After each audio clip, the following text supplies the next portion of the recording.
Ta présence, Seigneur, je veux vivre dans ta présence.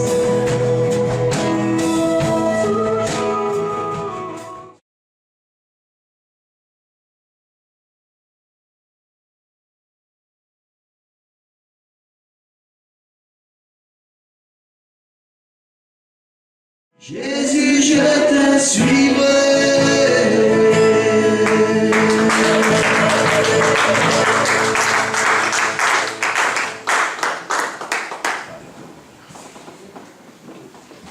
Il s'est passé quelque chose ce matin que je n'ai pas réalisé. Et nous pouvons nous asseoir. Quand je suis arrivé vers 8h15, ici à l'église,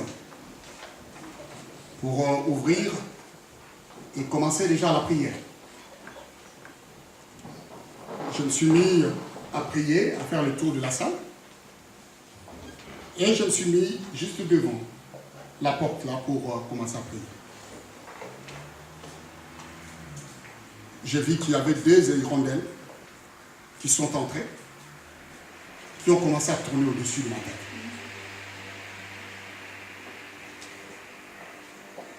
Je regardais, j'attendais des oiseaux,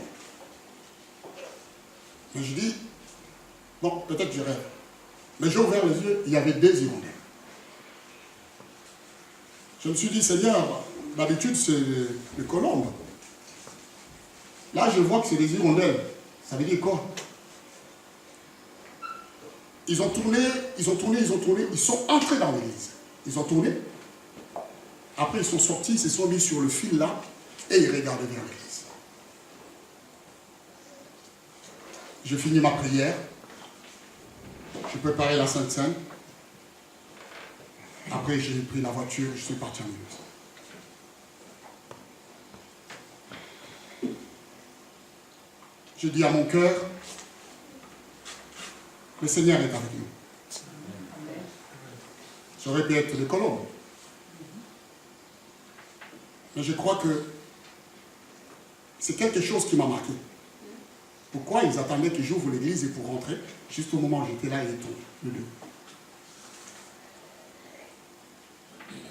Comprenez que quand vous entrez dans cette église, dans cette maison, réalisez que la présence de l'Esprit est ici. Ne cherchons pas à venir faire la comédie ici. Mais réalisons vraiment que Dieu est là. Je vais parler d'un thème qui va nous accompagner jusqu'au mois de septembre. Mais avant tout, je vais lire un verset.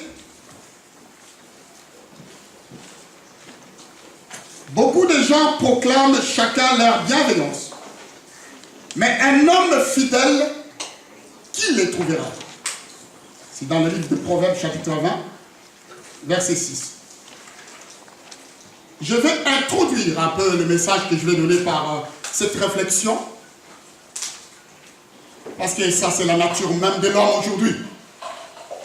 Chacun proclame sa bienveillance, ses qualités, sa façon, sa manière d'être.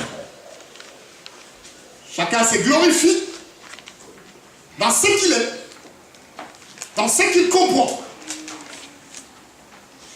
Chacun a besoin de faire passer devant un truc pour qu'on puisse savoir qu'il existe.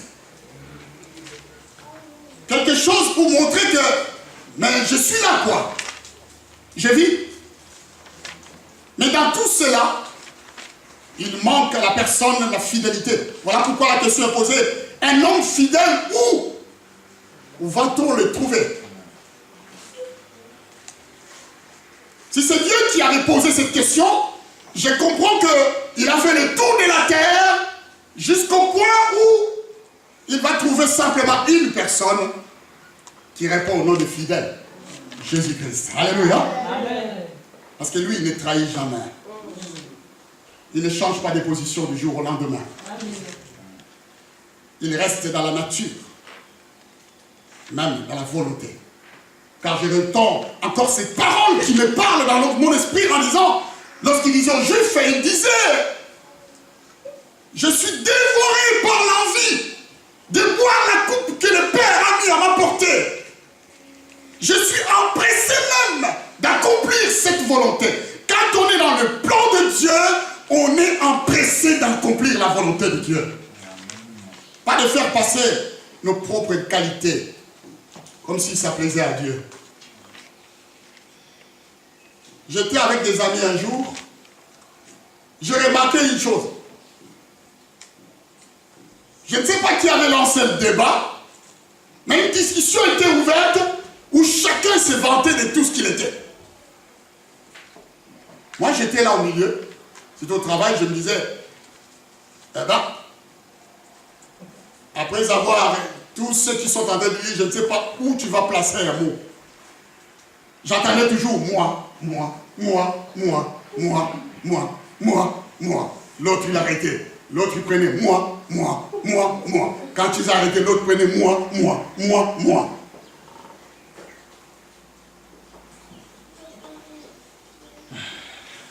À la fin, il me pose la question. En fait, tu as quelle caisse, toi? Je leur dis, tu veux me parler de la caisse, caisse avec les bois, les caisses comme ça, avec le bois ou comment? Tu me dis non, on veut parler de la voiture. Moi, je leur ai dit, écoutez, moi, je suis resté dans les choses non périssables, hein. Donc, une vieille voiture qui ne consomme pas, je préfère encore expérimenter cela. Mais ça me suffit. Le but est que je puisse arriver là où le Seigneur, où je vais. C'est comme pour la différence de montres. Hein. Tu peux avoir des montres à 5 000 $ ou à 100 millions. Et moi, avec une montre que j'ai achetée au marché de Milouz, là, à 5 €, ça me donnera le même temps. Amen. Ce n'est pas que ton temps sera en or. Ton temps sera le même que le mien. Quand il s'agira de 7h30, ça sera 7h30. Ça ne va pas réfléchir chez toi les 7h30 en or. Ça sera toujours 7h30. Les gens vantent de tout ce qu'ils sont, mais un homme fidèle, où Dieu les trouvera? Où Dieu va trouver un homme fidèle? Quand je raisonne, je sens Dieu, j'entends Dieu plairer. Dieu cherchait encore. Même s'il l'a trouvé à la personne. Parce que quand je vais parler de l'excellence, je vais parler de la personne même qui nous a apporté cette excellence.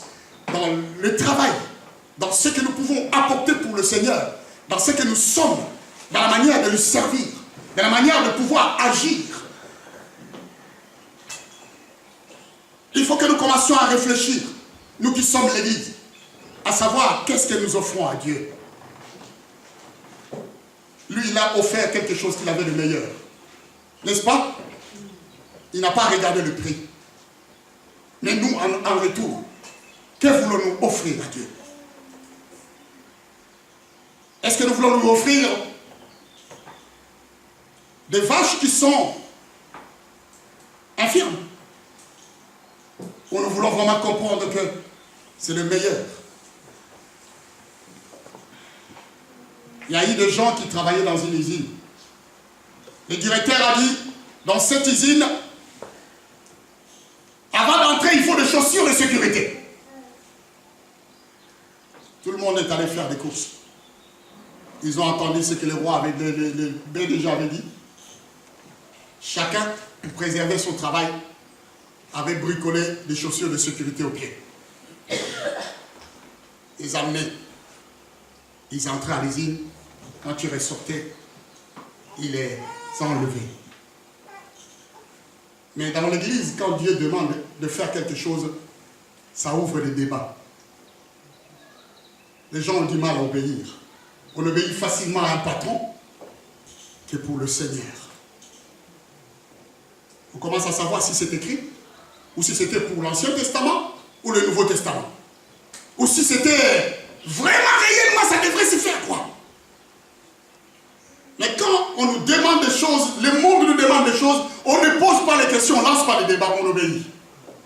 Parce qu'il y a une fin du mois. Alléluia. Un homme fidèle, où Dieu les trouvera? Celui qui n'ouvre pas la bouche pour refaire, il obéit. C'est aussi simple que cela. Ce matin, nous nous ouvrons. On vous a dit qu'il y avait une nouvelle saison. Les frères qui sont passés devant pour prêcher nous ont révélé des choses. Dans l'épreuve, la tourmente, dans des choses comme ça, Dieu choisit de nous mettre au large. Dieu choisit de nous prendre en charge, de soulager nos peines. Mais ce matin, nous allons lire 1 Timothée chapitre 4, Jérémie. Versets 10 à 16, nous voulons lire. Il est écrit, nous travaillons en effet et nous combattons parce que nous mettons notre espérance dans le Dieu vivant, qui est le sauveur de tous les hommes, principalement des croyants. Regardez ce que Paul est en train de parler.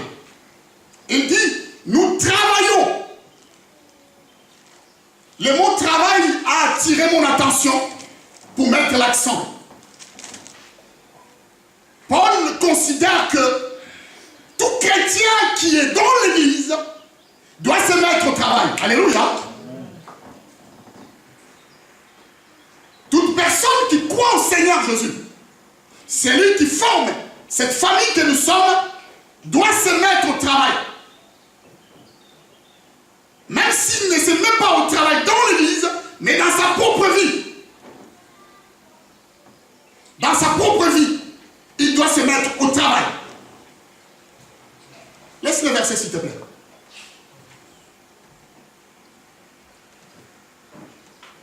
Et ce travail-là va aboutir en effet, et nous combattons.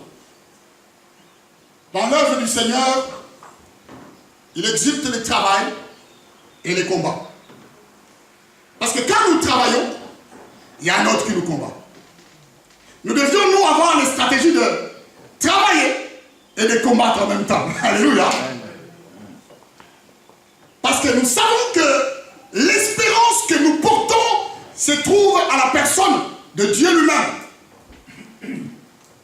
Le Seigneur Jésus, qui est le sauveur de tous les hommes, principalement ceux qui ont donné leur cœur à lui. Comme nous tous ce matin, nous sommes dans la joie d'être ici. Nous ne sommes pas là pour paraître, mais nous savons que nous aimons la parole. Et nous sommes vraiment de ceux qui aimons entendre les choses de Dieu. Voilà pourquoi nous avons tous chanté. Maintenant, il le disait à Timothée, déclare ces choses et enseigne-le. Il était très nécessaire que l'Église soit enseignée et Timothée puisse le déclarer,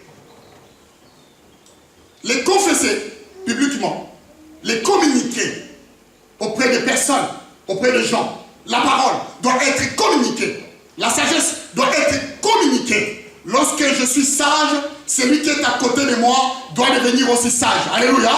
Parce que la parole est contagieuse. Ça peut aussi, encore une fois, toucher les personnes. Si vous ne le vivez pas, moi je le vis au quotidien. Je le vis au quotidien. Comment est-ce que je contamine ce qui m'approche autour de moi? Dans une joie parfaite. Alléluia.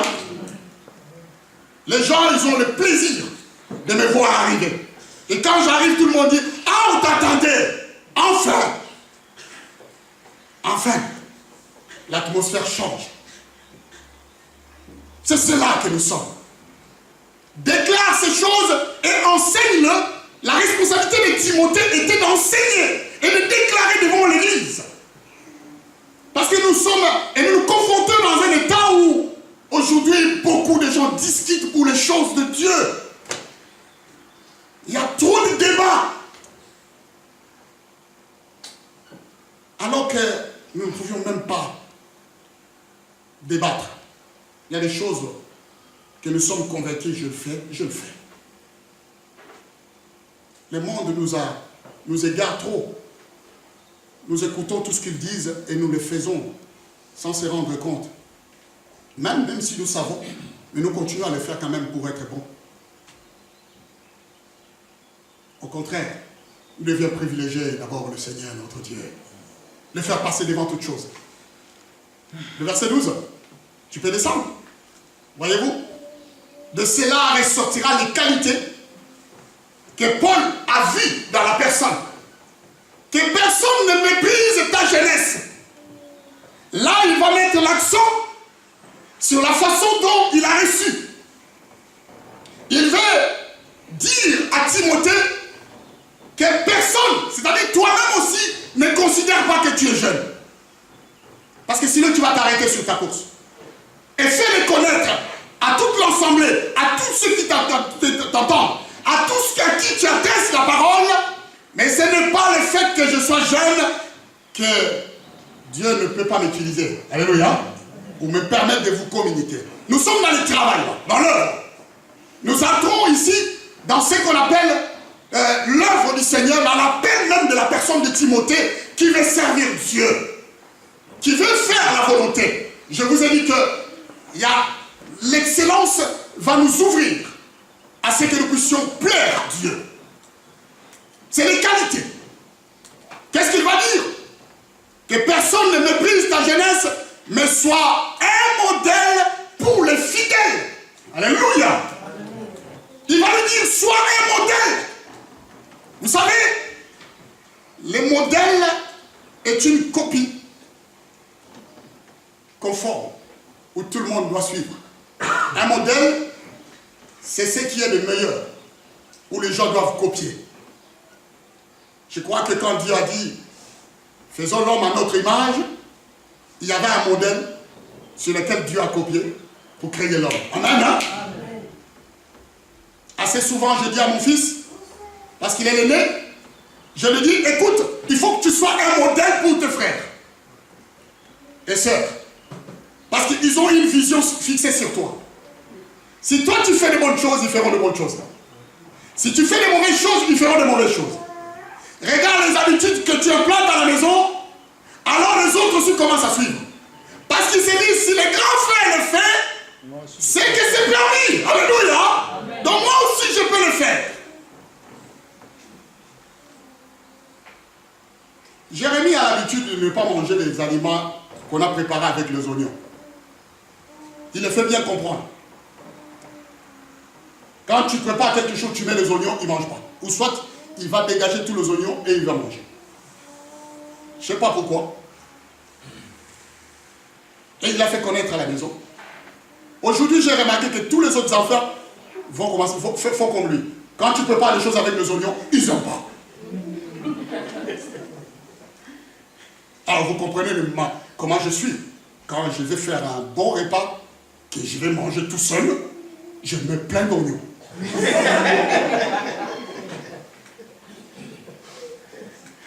Je n'ai même pas besoin de dire, oh ne touchez pas au repas, pas de padré. Les oignons parlent à ma place.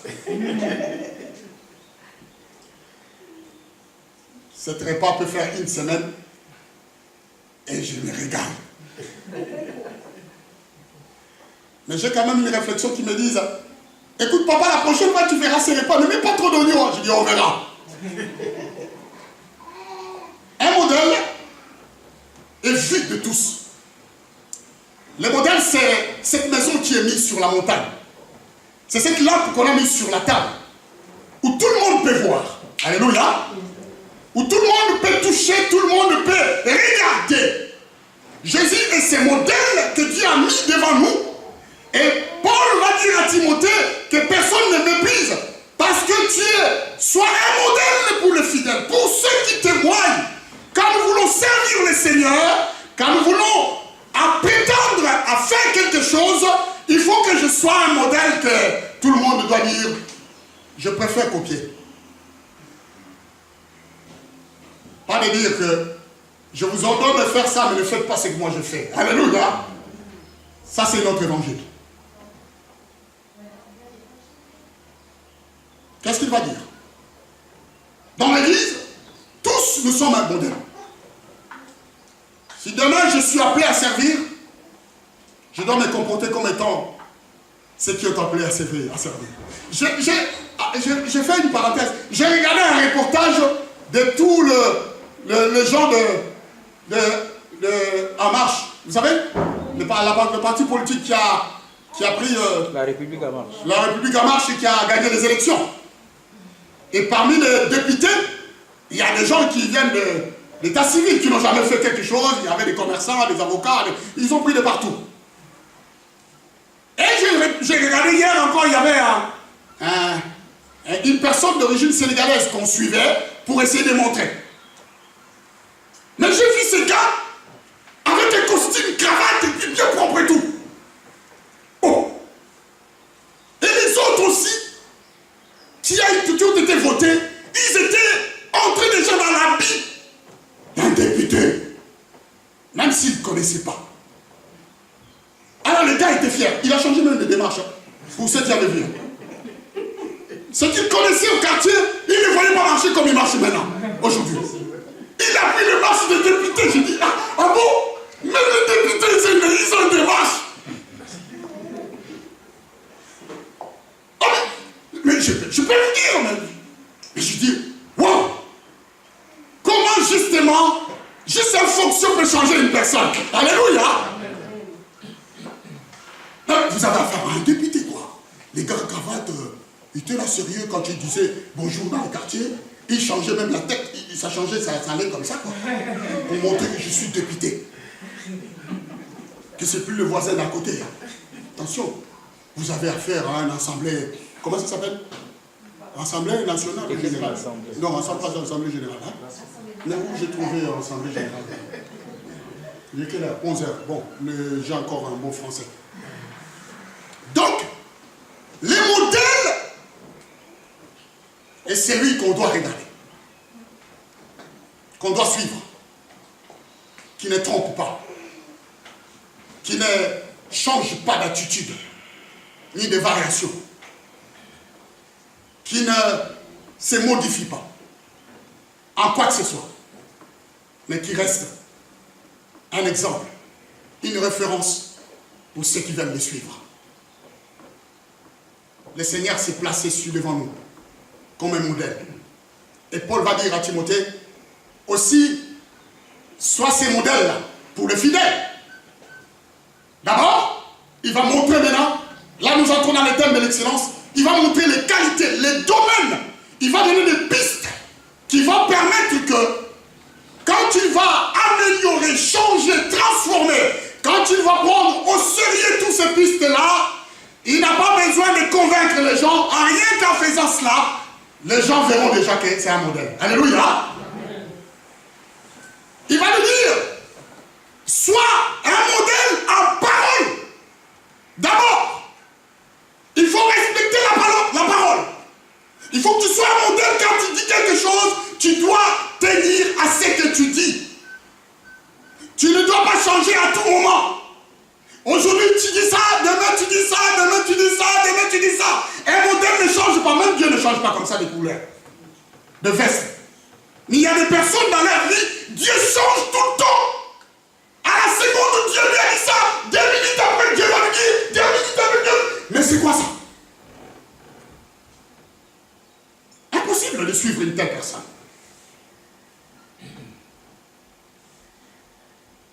Dieu reste sur le principe qu'il a dit. La parole, quand on donne, ça c'est une qualité. Sois un modèle en parole. Quand je dis, je fais. Quand on donne, j'exécute. La première qualité que Paul va lui dire, la parole c'est ce qui fait l'homme. La parole c'est ce qui construit, qui bâtit. Toute personne qui respecte sa parole sera respectée. Alléluia. Quand quelqu'un te dit, je te donne ma parole, moi j'ai compris cette expression différemment. Lorsque les gens disent, je te donne ma parole, il ne lui reste plus la parole. Il t'a donné jusqu'à ce qu'il puisse accomplir ce qu'il t'a dit. Après il reprend. C'est-à-dire que j'ai donné ma parole à Sébastien, je veillerai, lui il va veiller sur cette parole, il les tient. Et il attend simplement que ça s'accomplisse. Même si ça va mettre du temps, il sait que je suis fidèle et cette parole doit s'accomplir. Les jours où je vais accomplir la promesse que je lui ai donnée par la parole, alors là, je suis libre. Alléluia. Vis-à-vis de la personne que je m'étais engagé. Quand on promet quelque chose à Dieu, quand on promet quelque chose aux hommes, il faut toujours le tenir. Vaut mieux ne pas promettre. C'est quand on parle que les gens connaissent. Moi, pour connaître une personne, j'ai besoin qu'il parle. Si il n'a pas parlé, je ne saurais jamais comment et qui il est. Les gens se dévoilent quand tu parles. Quand quelqu'un est orgueilleux, tu sentiras quand il a ouvert la bouche. Alléluia. Amen. Et là, tu vas comprendre les moi-je, les moi-je, les moi-je, les moi-je. Et jusque dans la profondeur de son cœur, tu verras s'il est orgueilleux. Si quelqu'un aspire à la confiance quand tu vas parler, ça va te mettre en confiance aussi. Parce que tu vas sentir que les paroles qu'il te donne te mettent en confiance. Et tu peux croire à cette parole. Il va lui dire que, c'est pas simplement en parole, mais j'aimerais que tu sois un modèle en conduite. La conduite.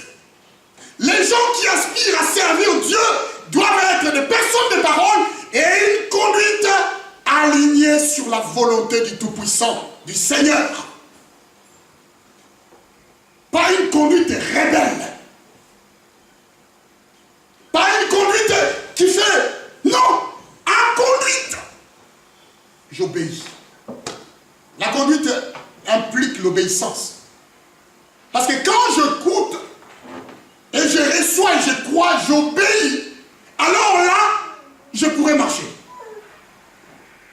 Sur le chemin du Seigneur, s'il n'y a pas d'obéissance, c'est difficile d'avancer. Là, c'est quelqu'un qui aspire à l'excellence. Les pistes que Paul est en train de lui donner à Timothée, c'est les pistes qui apportent l'excellence dans la vie d'une personne qui va servir le Seigneur. Alléluia. Amen. Dans la vie de celui qui veut se mettre à part pour Dieu. Il n'y a pas une tranche d'âge, parce qu'il a dit, ne méprise pas ta jeunesse. Que personne ne méprise dans ta jeunesse. Donc le petit là, qui est là, il peut aspirer à prêcher la parole de Dieu. Je veux dire, notre frère là qui s'était baptisé, si Dieu parle avec lui.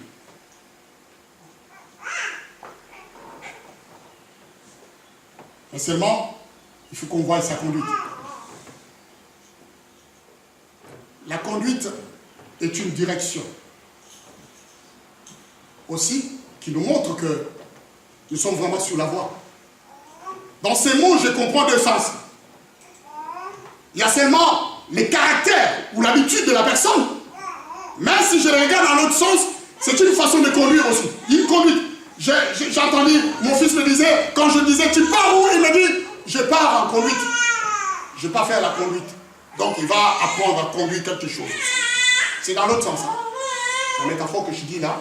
Donc j'ai pris que je comprends dans le sens de l'habitude, je comprends dans le sens de témoignage, je comprends dans le sens que ces mots signifient aussi que je dois être un modèle, je dois être irréprochable, je dois être quelqu'un que Dieu peut faire confiance, mais je comprends aussi que dans cette conduite-là, je peux conduire aussi les autres. Alléluia.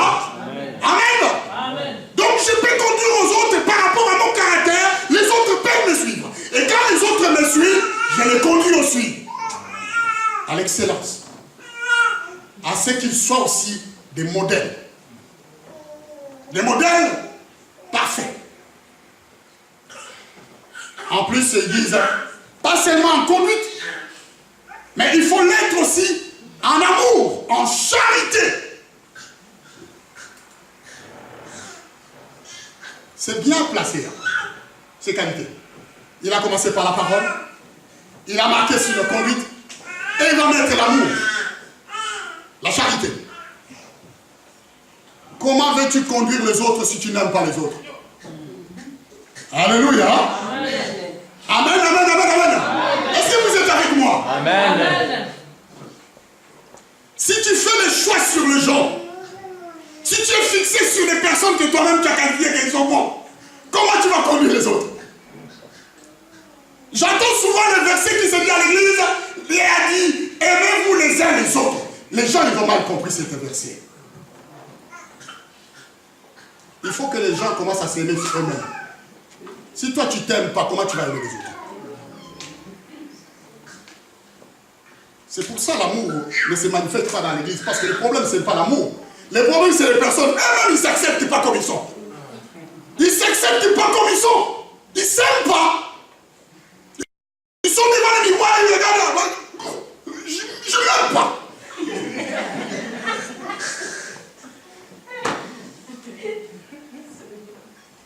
Et le verset va faire quoi? Comment tu peux aimer les autres parce que toi-même tu ne t'acceptes pas? Je travaillais, il y a une personne qui m'a fait une réflexion. Ah, toi qui es pasteur, là c'est l'été. Il faut que tu fasses l'exercice pour perdre ces ballons. Je lui dis non. Ma femme aime ces ballons.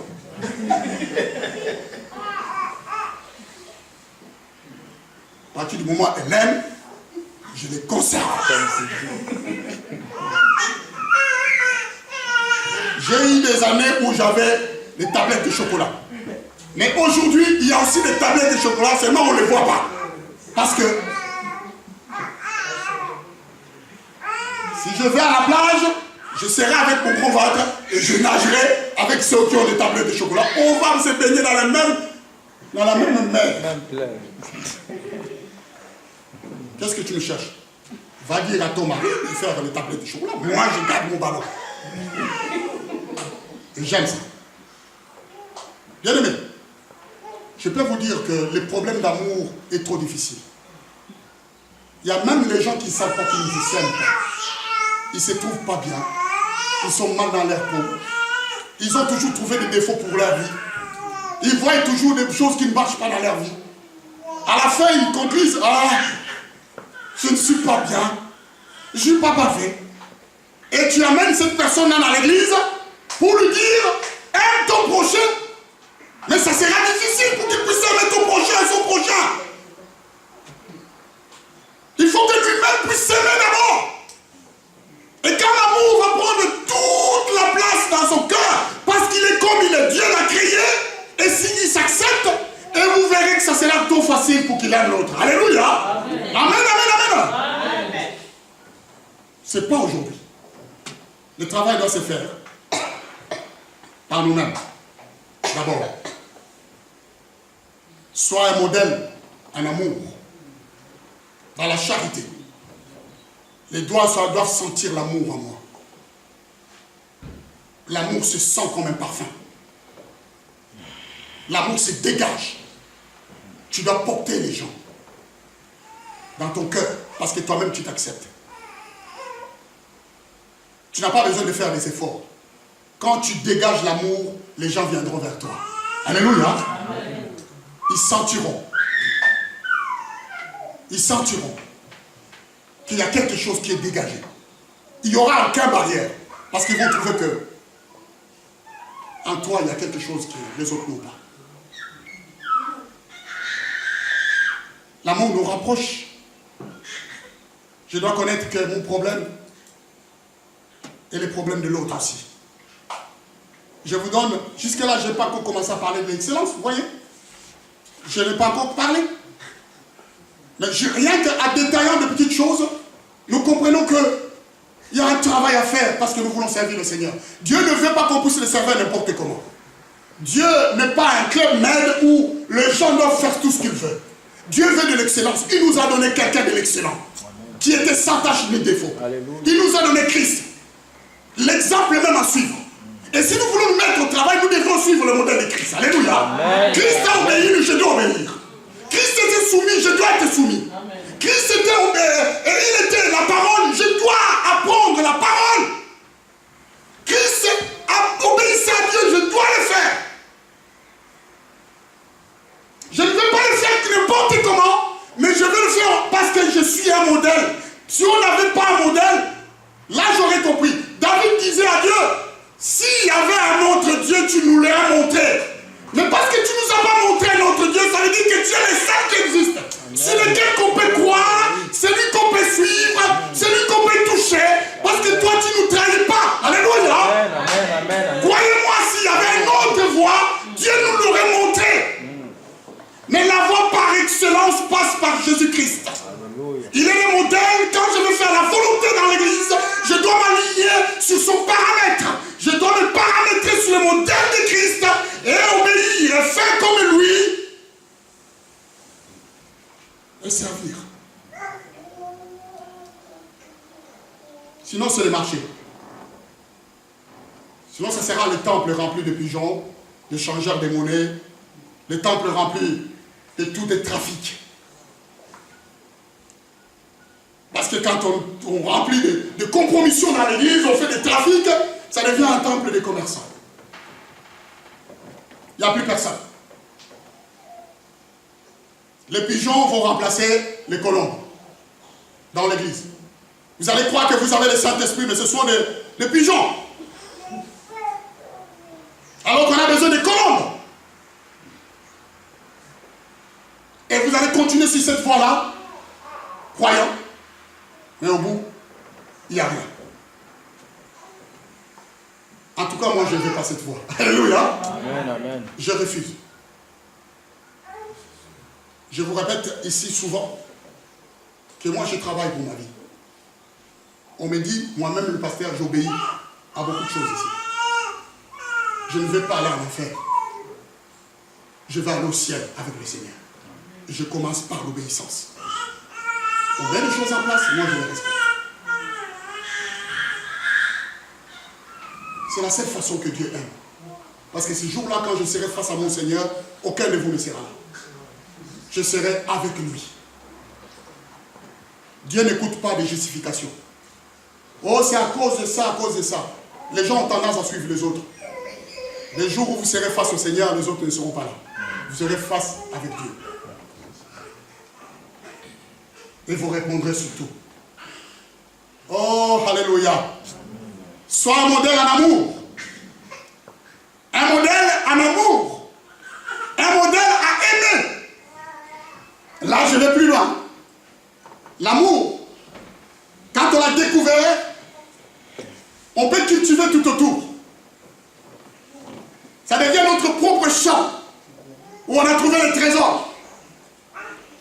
On se fait captiver par elle. On devient soumis à elle.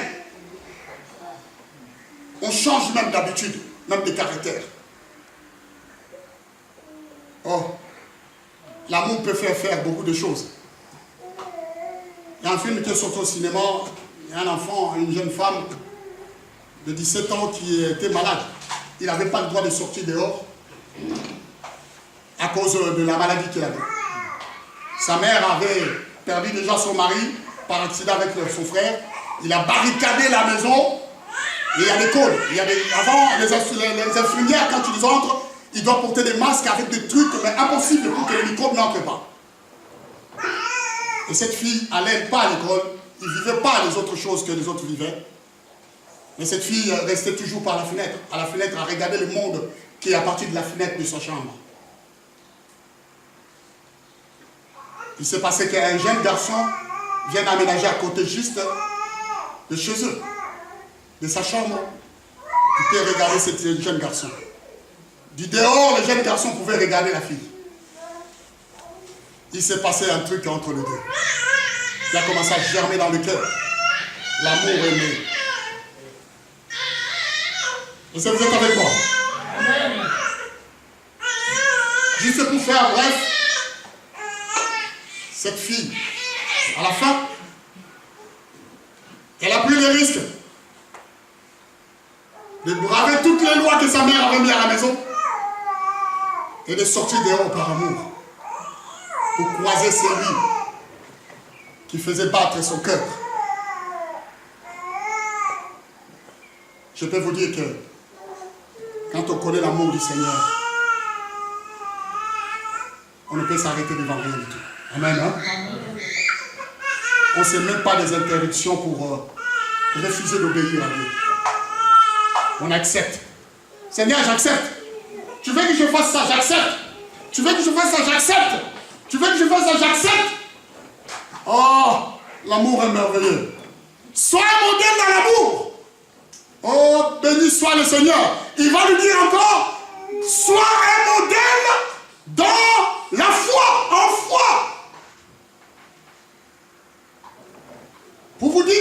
ne regarde pas seulement le périmètre de la parole. Il veut te voir aussi que tu as la foi. Tu veux servir le Seigneur, mais tu ne crois en rien. Tu es tout le temps en train de douter. Aucun fondement dans la foi, aucun fondement dans rien du tout. Et tu veux amener des gens où? Tu veux les amener dans un trou ou ça? Tu veux les tuer? Si tu ne crois pas même toi-même, tu ne crois pas que le Seigneur est avec toi. Tu ne crois pas ce que Dieu a fait pour toi. Tu ne crois pas à la volonté de Dieu. Tu ne crois pas à sa parole. Tu ne crois pas à cela. Tu veux faire quoi avec le Seigneur? Tu es le premier à semer des doutes dans le cœur des autres personnes. Ah non! Là, ça n'existe pas. Là, c'est si. Sois un modèle dans la foi. Tu vas être celui les autres vont suivre. J'ai dit à tous mes collègues, j'ai dit que l'église, il y a des gens qui ne voient pas Dieu. Mais les gens croient en Dieu parce qu'ils les voient, nous les manifestons devant eux. Alléluia. Quand les gens nous voient, ils doivent voir la manifestation de la foi sur le Dieu que nous croyons. Je travaille en Leclerc à Cernay. Je me suis attaché avec un enfant, un jeune, vous le verrez à l'église, viendront, que j'ai amené la Bible. La foi est née dans son cœur. À chaque fois qu'il me voit, il veut que je lui parle de Dieu. Il est allé chercher un jeune homme qui vendait chez SFR pour lui dire, viens entendre les paroles que ces gars-là parlent. J'étais à mon poste, il arrive, il dit, écoute, je t'ai amené ces gars. C'est un cadeau.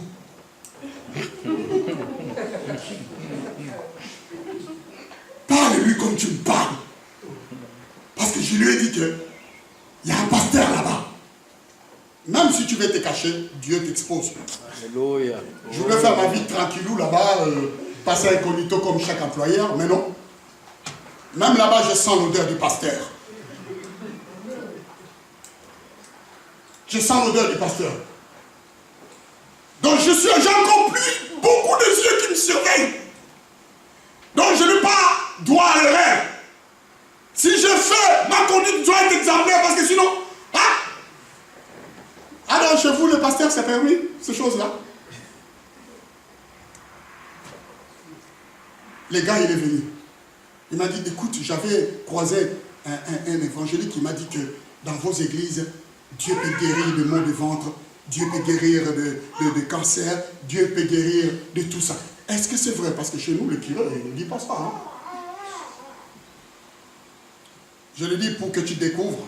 As-tu un cancer? Oh non. As-tu mal au ventre? Oh non. Je lui dis, écoute, ce que l'autre t'a dit, c'est plus que cela.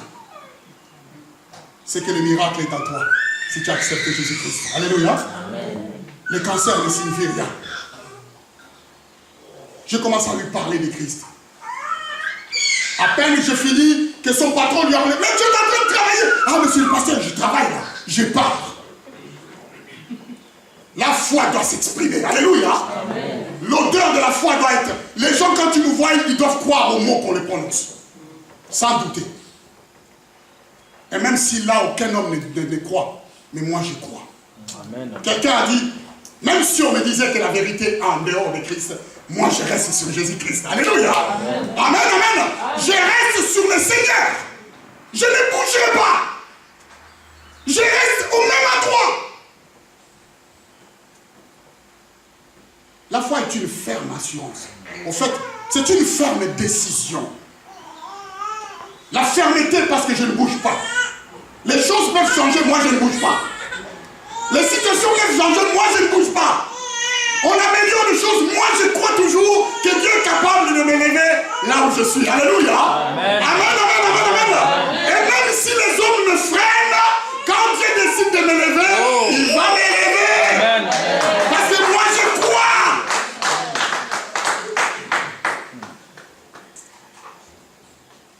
Dans la nature des gens, il y a toujours cette chose-là que les gens ne aiment pas, qu'on puisse les dépasser.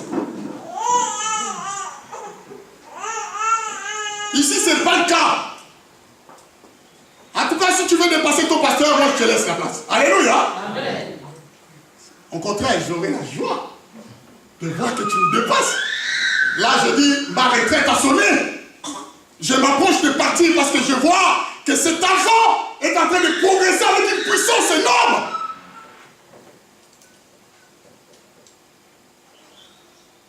Élisée était disciple d'Élie. Mais Dieu lui a donné une double portion d'onction. Alléluia. Amen, amen. Mais Élie n'avait que un. Mais l'élève avait deux. Double. Pourquoi pas dans cette communauté? Moi, je dois croire pourquoi Dieu m'a mis ici. Alléluia. Amen. Je dois croire pourquoi je suis ici. La foi dans mon cœur doit exprimer en disant, peu importe le temps est au contrôle de Dieu. Amen. Dieu contrôle tout. Amen. Peu importe les circonstances. Quand Dieu a arrêté de faire quelque chose avec toi, le temps s'arrête aussi. Amen. Hein? Amen. Même si tu les vois passer, mais c'est arrêté. Parce que quand Dieu va dire maintenant, et ça sera maintenant pour toi. Ce ne sera pas le maintenant pour tout le monde, mais ça sera le maintenant pour toi. Alléluia. Amen. Le maintenant qui t'apporte dans les choses de Dieu, dans l'excellence. Rappelez-vous de cette personne qui est au bord de la piscine, qui n'avait personne pour le jeter dans l'eau. Quand il voulait partir, quelqu'un allait avant lui. Rappelez-vous, ce n'était pas encore le temps. Mais quand Dieu avait décidé qu'il n'aura pas et qu'il ne passera pas par l'eau, Dieu s'est pointé et il est resté au coin en le regardant, soi-disant, quelle est la réaction de la personne. Les autres avaient besoin de l'eau pour guérir, mais lui il avait besoin de la parole. Alléluia. Amen. Prends ton lit, lève-toi et marche. Il n'a même pas mouillé ses vêtements. Il a reçu plus que ceux qui plongeaient. Parce que ceux qui plongeaient pour sortir, il faut s'essuyer encore. Imagine-toi si tu n'as pas les serviettes. Je ne sais même pas combien de degrés l'eau était. Il faut attendre que tu puisses sécher encore. Mais là, tu plies tes bagages, tu prends et tu regardes. Même pas dans la piscine, mais tu regardes vers la sortie. Nous voulons servir le Seigneur dans cette église. Une nouvelle saison s'ouvre. Alors écoutez la parole de Dieu. Écoutez le modèle que Paul donne à tous ceux qui sont appelés dans les services, dans l'excellence. La foi doit parler. Quand les autres ne croient pas, tu dois croire. Et même si les choses sont difficiles, tu dois croire. Quand l'église là avait fermé, moi je me suis appuyé, comme les autres, à cette parole que Dieu m'avait donnée. Les autres, je ne sais pas quelles sont les paroles que Dieu leur avait données. Moi, je sais ce que Dieu m'avait dit pour cet endroit. Je me dis, tu ne mens pas et tu ne trompes pas. À cause de ce que tu m'avais dit, je crois que cet endroit nous est acquis. C'est question de temps. Les autres croyaient aussi, comme vous tous. Alléluia. Amen. C'est question de temps. Dieu ne revient pas sur sa parole. Quand tu donnes, il donne. Amen. Hein? Amen. Alléluia. Amen. Quand tu donnes, il donne. Il continue. Il ne faut pas seulement que tu sois un modèle dans la foi, mais il faut que tu sois un modèle dans la pureté. La pureté est la nature même de Dieu. Heureux ceux qui ont le cœur pur, car ils verront Dieu. Amen. La pureté dans notre cœur. C'est ça qui nous permet de voir Dieu. Dans toutes les actions, dans la pureté, s'engendre la sainteté. L'œuvre doit être propre et sainte. On ne va pas permettre n'importe quoi. Dieu est saint. Il faut que ceux qui l'adorent soient aussi saints comme lui. De la même nature. Nos cœurs doivent être purs. Comment le cœur est pur? Je n'ai pas de mauvaises pensées envers mon frère, envers ma soeur, envers qui que ce soit. Amen, non? Amen. Je ne pense qu'au Seigneur. Quand Dieu occupe toute ma pensée, quand Dieu occupe tout mon cœur, quand mon cœur répond à la nature de Dieu, comment voulez-vous que les pensées mauvaises puissent venir? C'est-à-dire que quand je te regarde avec un regard de pureté. Il n'y a aucune mauvaise lecture derrière. Il y a des gens qui font de mauvaises lectures. Quand quand tu les regardes et que tu leur apportes quelque chose, ils font de mauvaises lectures. Mais la pureté dans le cœur te donne la nature même de Dieu.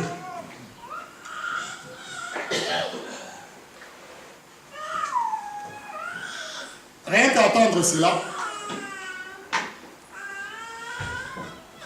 nous devrons viser l'excellence. Amen. Hein? Est-ce que vous êtes avec moi? Amen. Vous êtes fatigué? On veut encore plus. Il faut viser l'excellence.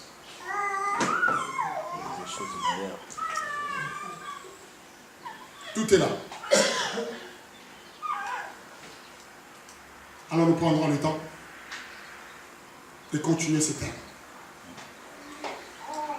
Aujourd'hui, je vais m'arrêter là. C'était juste introduire ce que je n'ai pas dit là-dedans. Nous entrerons en définition de l'enceinte. Mettons-nous debout.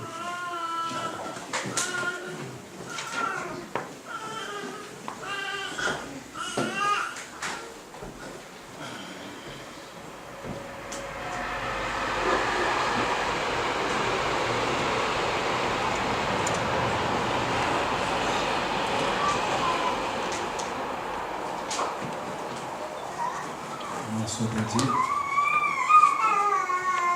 Que Dieu puisse bénir son serviteur qu'il a disposé ce matin.